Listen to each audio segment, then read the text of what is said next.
Thank you very much for watching this. I appreciate your time this afternoon.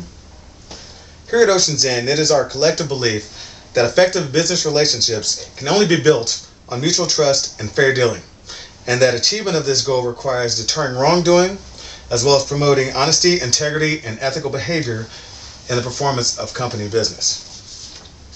In the effort to uphold these standards, I'm proposing the implementation of a company-wide code of ethics and business conduct.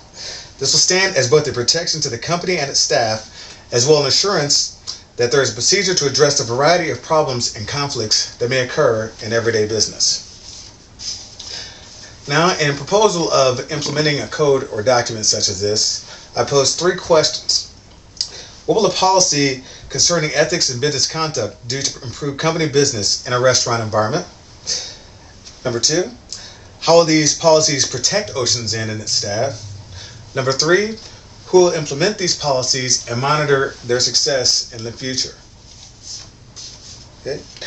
Every company, regardless of industry, should have its own ethical philosophy which reflects the values embodied in the company's culture and is enforced by the management's behavior and leadership style.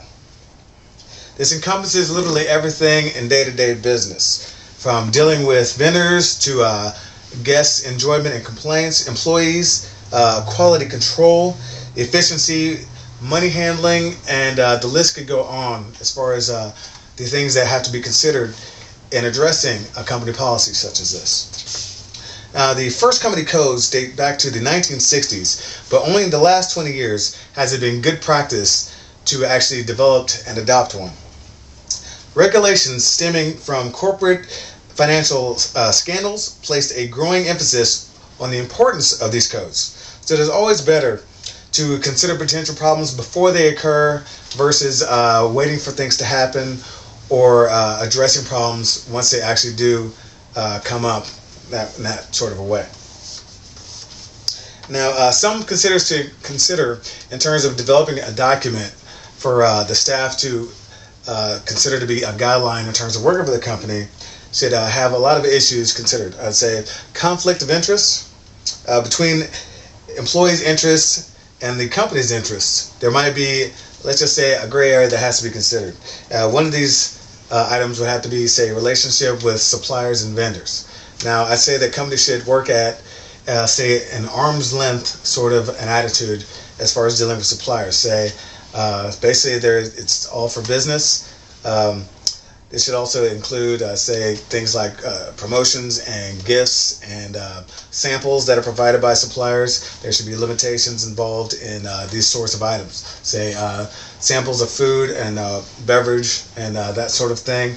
That's one thing because they're considered in terms of product for the company to use. Another part of this would have to do with, say, promotions through vendors and suppliers, such as supplying trips for a certain amount of product consumed. That kind of thing. There should be a standard, and these sorts of things should be in violation of that standard.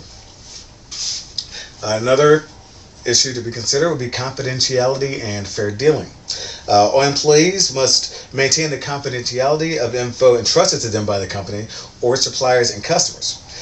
And as only in the exception of, say, authorization of disclosure. And this would be sort of a case-by-case kind of a situation in terms of any sort of disclosure by the company, and they should be taken quite seriously.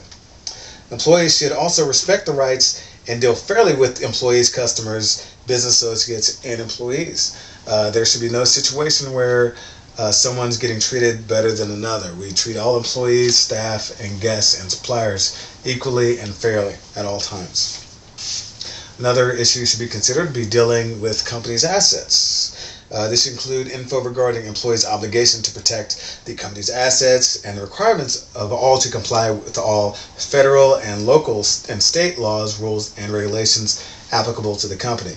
Let's just say all employees should follow all regulations and rules that are adopted not only by the company, but those also required by all businesses locally, state, and federally. So another issue would also be included be health and safety.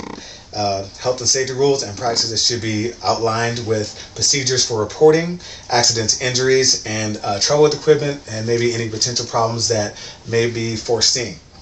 Okay, there should be a procedure for reporting illegal and unethical behavior in the workplace as well. So all employees should be allowed to have a safe and productive workplace. There should be no issues involving problems between employees, and if there are with them and equipment, any of the situations should be addressed, and they should be addressed with management.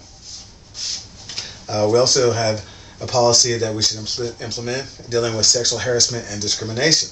Okay, this should be a strict policy, and I think these standards are definitely going to be the area that there should not be any gray area, literally. Okay, now sexual harassment, however, can take many forms in the workplace, and an outline of all these forms and a procedure for dealing with incident is absolutely necessary, in my opinion. And this is completely in protection of the company and its staff. Now, who's going to be responsible for implementing these policies and overseeing them? This is going to be something that will be left up to management and in part ownership. And sometimes there will be supervision. They should be understanding of these policies as well. Okay. Now, implementation of this code, management will be responsible for communicating, explaining, and ensuring compliance with all aspects of these policies. This obviously includes all employees, no exception there. Now, all these policies, including amendments and waivers, can be documented in an employee handbook, I think. And upon hire, an employee, each staff member will read and then be asked to sign the agreement, and this will be in compliance with everything outlined by the company in terms of policy. Now, and there should also be a standard of penalty for not working within these guidelines during employment by all staff there.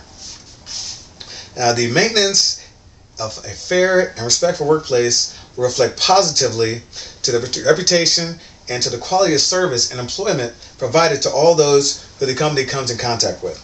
The goal of attaining and continuing a positive image is a key to success, and the nature of its achievement lies in the establishment of the policies that I discussed here with you today. Thank you very much for your time.